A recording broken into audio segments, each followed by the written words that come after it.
You're not lazy. You're not broken. You're in a silent battle every day with an enemy living inside your mind. And today, we're going to understand it.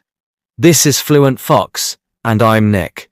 If you've ever found yourself staring at a blank screen for hours, avoiding that important task, or living with the constant guilt of not starting, you're not alone. Today, we're not just talking about procrastination, we're dismantling it.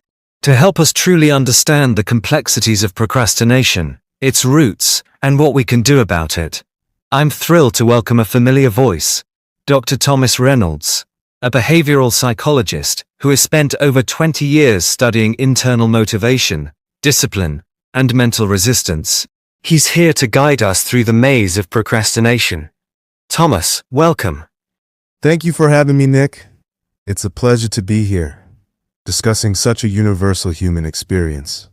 And I have to say, I'm glad we're tackling procrastination seriously. Because behind every procrastinator is often someone deeply driven but paralyzed. Absolutely. Now, when we think about procrastination, the immediate thought might be someone just being lazy or not managing their time well. But I know from our previous conversations that you see it as something much deeper. Could you elaborate on that? What are the fundamental psychological elements at play when we procrastinate? You're spot on. While poor time management can certainly contribute to missed deadlines, at its heart, procrastination is often more about how we're managing our emotions rather than our schedules. Think about it. We very rarely put off activities we genuinely enjoy. The tasks we tend to delay are usually the ones that trigger negative feelings within us. For example, someone might have a critical work presentation looming, and the thought of potential failure or judgment can be quite anxiety-inducing. As a way to find temporary relief from this discomfort, they might engage in less demanding and more enjoyable activities, like browsing social media or doing household chores. It's a form of emotional avoidance in the short term, even though the underlying anxiety about the presentation persists. Another significant factor is often the pursuit of perfection. We can become so fixated on the idea of achieving a flawless outcome that we feel overwhelmed and delay even starting the task. Imagine someone wanting to write a blog post.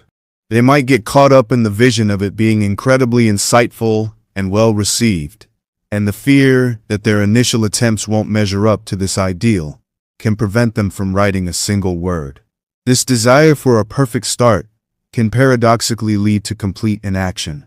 Interestingly, the reasons behind procrastination can sometimes be more nuanced than just fear of failure. There can also be an underlying fear of success. This might sound counterintuitive, but some individuals might subconsciously worry about the increased expectations, responsibilities, or changes in their relationships that success could bring. These anxieties, even if not fully conscious, can manifest as a tendency to put off the very tasks that could lead to that success. Finally, a very powerful and common driver of procrastination is what psychologists refer to as present bias. This is our inherent tendency to prioritize immediate gratification over rewards that are further in the future. The pleasure of watching a funny video or indulging in a tasty treat right now feels much more tangible and appealing than the more abstract and delayed satisfaction of completing a challenging project. Our brains are often wired to seek that instant reward, making it a constant battle to choose the less immediately enjoyable but ultimately more important task. That paints a much clearer picture. It's not just about lacking willpower. It's often a complex interplay of our emotions and our brain's natural inclinations. So what really happens in those moments we're stuck scrolling endlessly or reorganizing our workspace for the fifth time? You're in the dark playground. That's the space where we engage in fake leisure, activities that feel like breaks but aren't restorative. It's unearned dopamine. You're not enjoying the moment, you're numbing, and guilt quietly builds in the background. So the key isn't just doing the task, but regaining control of our attention. Exactly. And here's a powerful reframe. Procrastination is not a flaw. It's feedback. It's your inner compass telling you something feels unsafe or overwhelming. Listen to it. Talk to it. Not with shame, but with strategy. In our previous discussion, we touched upon the idea of an instant gratification monkey versus a rational decision maker in our brains. Could you revisit that analogy and explain how this internal conflict contributes to procrastination in our daily lives? Certainly. The instant gratification monkey is a helpful way to visualize the more impulsive, pleasure-seeking part of our brain. It's driven by immediate desires and doesn't really consider long-term consequences. When we have a task that requires effort or feels unpleasant, the monkey will loudly advocate for anything that offers immediate fun and ease. On the other hand, the rational decision maker represents the part of our brain that understands our goals, values, and the importance of planning for the future. Imagine you have an important report to write. Your rational decision maker knows that the responsible thing to do is to sit down and start working on it. However, the instant gratification monkey might chime in with a much more appealing suggestion. Hey, let's just check social media for a few minutes. It'll be a nice break. The monkey only cares about what feels good right now, without considering the looming deadline. The rational might try to intervene, saying, "No, we really need to focus on this report." But the allure of immediate pleasure often wins out, and those few minutes can easily turn into hours of unproductive scrolling. Think about wanting to start a new exercise routine. Your rational decision maker understands the long-term health benefits, but the monkey will likely argue strongly for staying on the comfortable couch and watching television, as that offers immediate relaxation. Similarly, with learning a new language, the rational sees the future benefits of communication and personal growth, but the monkey might prefer the ease and familiarity of our native language and resist the initial effort required to learn something new. This constant tug-of-war between our long-term goals and our immediate desires is at the heart of procrastination. That analogy really helps to make sense of that internal battle we all experience. We also discussed the concept of the panic monster that suddenly appears when a deadline is rapidly approaching. What's your perspective on this panic monster? Is it a necessary evil for procrastinators, or is it ultimately a harmful way to function? The panic monster is certainly a powerful force in the procrastinator's world. It's that sudden surge of intense anxiety and fear that kicks in when the consequences of inaction become imminent. While it can indeed be effective in jolting us into action and forcing us to meet deadlines, I wouldn't characterize it as a healthy or sustainable way to operate. On the one hand, the panic monster does serve a purpose. It can override the instant gratification monkey's control and provide the necessary adrenaline and focus to get critical tasks done under pressure. Without it, many procrastinators might never finish important projects. However, this reliance on last-minute panic comes at a significant cost. The constant stress and anxiety associated with operating in this mode can take a serious toll on our mental and physical well-being. It can lead to sleepless nights, increased anxiety levels, and even burnout over time. Furthermore, the quality of work produced under the pressure of the panic monster is often compromised. When we're rushing against the clock, we're less likely to engage in thoughtful planning, careful execution, or thorough review. The primary goal becomes simply to finish, not necessarily to produce our best work. This can lead to feelings of dissatisfaction and a cycle of just barely getting by. Ultimately, while the panic monster might be an effective short-term solution for avoiding immediate negative consequences, it doesn't foster healthy habits or a proactive approach to work and life. It reinforces a reactive pattern where we only act when fear compels us, rather than developing intrinsic motivation and effective planning strategies. That makes perfect sense. So, while the panic monster might get us out of a tight spot occasionally, it's not a recipe for long-term success or well-being. Now, let's shift our focus to solutions. What are some practical and actionable strategies that individuals can employ to better manage their tendency to procrastinate and get things done more effectively? There are indeed several evidence-based strategies that can be very helpful in managing procrastination.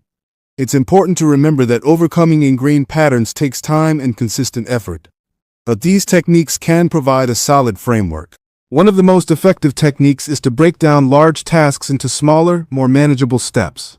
Often, the sheer size and complexity of a project can feel overwhelming, leading to avoidance. By dividing it into smaller, clearly defined actions, the task feels less daunting and easier to start. For example, instead of thinking, write a 10-page paper, you might break it down into research for 30 minutes, outline the first 3 sections, write the introduction, and so on. Each small step provides a sense of accomplishment as you complete it, building momentum and reducing the feeling of being overwhelmed. Utilizing time management techniques can also be incredibly beneficial. The Pomodoro technique, which involves working in focused 25-minute intervals followed by short breaks, can help maintain concentration and prevent burnout. Time blocking, where you allocate specific blocks of time in your schedule for particular tasks, creates structure and helps you prioritize. These methods help you approach work in a structured way, making it less likely for the instant gratification monkey to take over. Addressing the underlying emotional component is crucial. Identifying and challenging negative thoughts that contribute to procrastination can be very effective. If you find yourself thinking, I'm not good enough to do this, or this is going to be too difficult, try to question the validity of those thoughts. Are they based on evidence, or are they just fear talking? Replacing these negative self-talk patterns with more positive and realistic affirmations can significantly reduce the emotional resistance to starting tasks. Setting realistic goals and expectations is also vital. Unrealistic goals can lead to feelings of inadequacy and make it easier to procrastinate. Start with smaller, achievable goals and gradually build up. It's also important to practice self-compassion when you do slip up and procrastinate. Beating yourself up about it can actually worsen the problem. Instead, acknowledge it, learn from it, and gently redirect your focus back to the task at hand. Creating a supportive environment can make a significant difference. Minimizing distractions by turning off notifications, finding a quiet workspace, and organizing your materials can help you focus and reduce the temptation to procrastinate. A dedicated workspace signals to your brain that it's time to work. Sometimes, the key is simply to build momentum by starting with small, easy tasks. Even if you don't feel motivated to tackle the main project, starting with a related but less demanding task can create a sense of accomplishment and make it easier to transition to the more challenging work. It's like warming up before a workout. Finally, practicing self-compassion is essential. Procrastination is a common human behavior, and berating yourself for it will likely only increase feelings of guilt and anxiety, making it harder to start. Treat yourself with the same kindness and understanding you would offer a friend struggling with procrastination. Acknowledge the difficulty, identify the triggers, and gently guide yourself back towards your goals. These are all incredibly valuable and practical strategies. It's reassuring to know that we can take active steps to manage procrastination. We've primarily discussed procrastination related to tasks with deadlines. But as we touched on earlier, there's also the issue of procrastinating on things without clear deadlines, like personal goals, health, or relationships. Why can this type of procrastination be particularly damaging in the long run? That's a crucial distinction. With deadline-driven procrastination, the panic monster eventually intervenes, forcing us to act. However, with long-term procrastination on things like pursuing a passion, improving our well-being, or nurturing relationships, there's often no immediate external pressure. The consequences of an action accumulate gradually and can be much more profound over time. Because there's no immediate negative consequence for putting off these non-urgent but important things, it becomes very easy to perpetually postpone them. We might tell ourselves, I'll start that painting class next month, or I'll make more time for my family next year. But without a firm deadline, these intentions can easily fade into the background of our busy lives and never materialize. The danger here is that the negative effects of this long-term procrastination build up slowly and often silently. We might not notice the missed opportunities, the decline in our health, or the gradual weakening of our relationships, until significant time has passed. This can lead to deep regrets and a feeling of having lived life as a spectator rather than an active participant in our own dreams and well-being. The key to overcoming this type of procrastination lies in cultivating strong, intrinsic motivation. Since there's no external pressure, we need to connect deeply with our personal values and aspirations. Why is learning that new skill important to us? Why is our health a priority? Why do we cherish our relationships?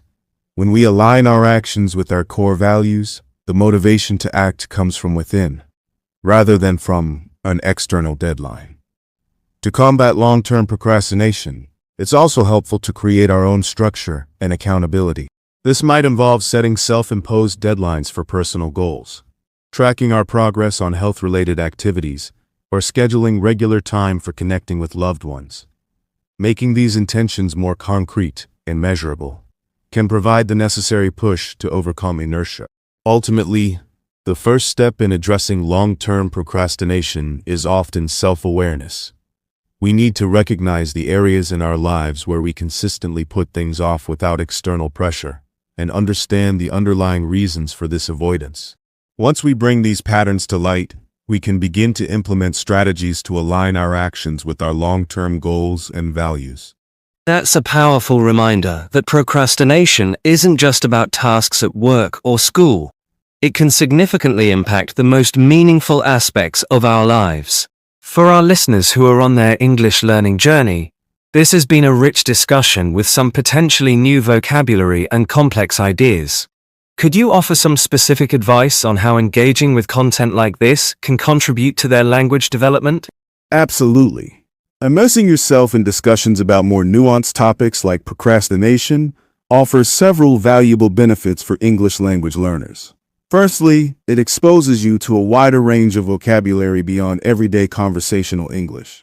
As we've discussed psychological concepts and strategies, you've likely encountered words and phrases that are more academic or specialized.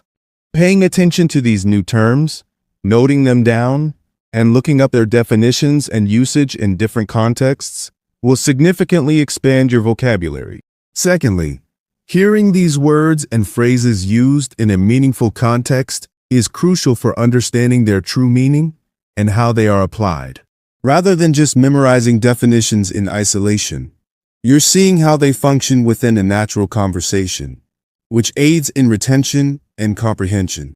Thirdly, listening to two different speakers with their own speaking styles, pace, and intonation helps to improve your listening comprehension skills.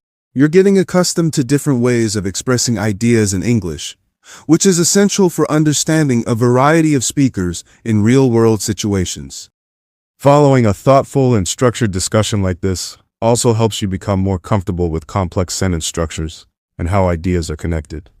We use linking words and phrases to build arguments and explain relationships between different points. Paying attention to these linguistic cues will enhance your ability to understand more sophisticated English.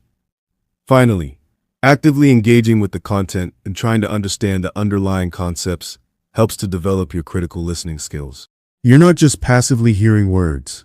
You're actively processing information, inferring meaning, and following the logical flow of the conversation. This is a valuable skill for both language learning and overall comprehension. Excellent points. So, listeners, I encourage you to not only absorb the insights we've shared today, but also to pay close attention to the language we've used. It's a fantastic opportunity for learning in context. Thomas, this has been incredible. Before we go, what's one last message you'd like to leave our listeners with? Remember this. Procrastination isn't about laziness. It's about fear. And fear doesn't go away. But it does get quieter when you take action. Even small, imperfect action. Don't wait for motivation.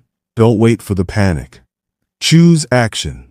And over time, that becomes your new habit. What a great reminder. Thank you again, Dr. Thomas, for joining us today. Thanks for having me, Nick. It was a pleasure. And to everyone listening, if you enjoyed this episode, don't forget to subscribe, leave a review, and share this with someone who might need it. You've been listening to the Fluent Fox podcast, where every word takes you one step closer to fluency. Until next time, stay curious, stay courageous.